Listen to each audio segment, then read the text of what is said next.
All right, welcome. So, if you're just getting started in UX design, the whole world of research can feel, well, pretty overwhelming. You hear about dozens of different methods, and it's so easy to get lost. So, in this explainer, we're going to cut right through all that noise and focus on the handful of UX research methods you actually truly need to do great work and build a killer portfolio. Okay, let's just tackle the biggest misunderstanding right out of the gate. On the left, you see what a lot of us think UX research is, these huge, complicated, almost academic-style studies. But the reality, over on the right, it's so much simpler. At its core, UX research is really just about one thing: reducing your assumptions so you can design better stuff. And see, this misunderstanding, it leads to a huge problem, what I like to call the research myth. When you're faced with that super intimidating idea of proper research, a lot of beginners do one of two things. They either skip it completely, or they try to copy these complex methods they don't really get. And yeah, both of those paths, they pretty much lead to failure. Okay, so let's be super clear about what we're actually trying to do here. UX research is a practical process. Look, the goal is not to produce some perfect, flawless set of data. It's to give you just enough insight to chip away at your assumptions so you can make a better design decision. That's it. A little bit of focused research is always better than no research at all. So, before you even think about choosing a method, like interviews or surveys, you need a filter. And it all boils down to one single, super powerful question you should ask yourself at the start of every single project. And that question is, what do I need to learn to make a better decision? Think of this question as your compass. If you can't give a clear answer to it, then you're not ready to do research yet. You've got to figure out what you're trying to figure out first. Once you know that, picking the right tool becomes way easier. All right, so with that in mind, let's dive into the actual toolkit you need. And look, you really don't need dozens of methods. You just need a few powerful ones, and we're going to start with the most important one of all. First up, user interviews. Seriously, this one is non-negotiable. It's literally just talking to the people who are going to use your product. You're trying to understand their world. What are their goals? What frustrates them? And how do they think? I promise you, most of the critical insights you'll ever have will come from a simple conversation, not some complex survey. But, and this is a big but, how you have that conversation matters a ton. So on the left here, you see those classic beginner mistakes: asking leading questions, talking way too much, and just fishing for compliments. What you want to do on the right is ask open-ended questions, listen way more than you talk, and really focus on understanding their problems, not trying to sell your solutions.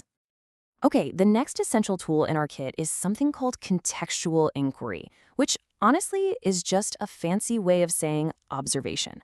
All it means is watching people do a task in their actual, natural environment, at their desk, on their couch, wherever they would normally be.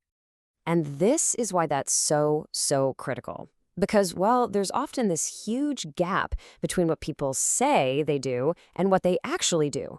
A user might tell you, oh yeah, the app is super easy to use. But when you watch them, you can see all those little moments of hesitation and confusion. Observation reveals the truth that interviews just can't. And that idea leads us right into our next tool, usability testing.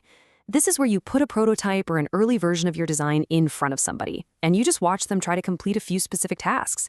The whole point here is just to find out where your design is confusing or unclear or, yeah, just plain broken. And you guessed it, just like with interviews, there is a right way and a very wrong way to do this. The big beginner mistake is to defend your design, to explain how it's supposed to work. That is totally useless. Your job is to give them a task, be quiet, and just observe where they struggle. Remember, the struggle is where all the good stuff, all the learning happens. And here's the best part. You do not need a massive sample size to do this effectively. I mean, research has shown over and over again that you can find about 85% of the major usability problems by testing with just 5 users. Just 5. I mean, that is so achievable for any project. Okay, so what about other methods you hear about, right? Like surveys. Yeah, they can be good for spotting really broad patterns, but they are terrible at telling you why those patterns exist. And secondary research, reading articles or checking out competitors, is great for context, but it is never, ever a replacement for talking to real human beings. All right, so we've got our core tools. Let's talk about how you actually make smart choices with them and avoid some of those common traps that can really weaken your work and, more importantly, your portfolio. First things first, here's a list of methods you can pretty much ignore for now as a beginner. Things like eye tracking or big ethnographic studies are powerful tools for experts, for sure, but using them incorrectly can just make it look like you don't know what you're doing. It is so much better to stick to the basics and just nail them. So, how do you choose which basic tool to use? Well, it's actually pretty simple. If you need to get inside someone's head and understand their problems, you do interviews. If you need to see how they actually behave with a product, you do usability testing. Want to spot broad patterns? Use a survey.